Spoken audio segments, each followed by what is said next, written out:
এ জগতের সকল পাপীদের মাঝে আমি শ্রেষ্ঠ পাপী, যার ইচ্ছায় অনিচ্ছায় পাপের কোনো শেষ নাই।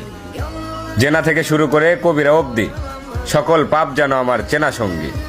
তাই আমিও যদি কিছু চাই, তাহলে কি আমাকেও দেওয়া হবে তোমার অনুগত বান্দাদের ন্যায়?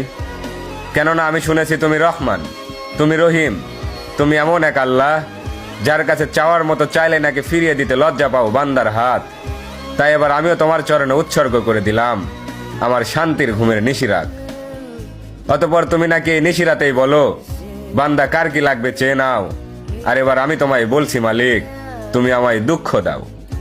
সুখে থাকলে হয়তো তোমায় ভুলে যেতে পারি, হতে পারি কারো কৃত দাস, কারণ আমি আদম সন্তান, পাপ করা আমাদের পুরনো অভ্যাস।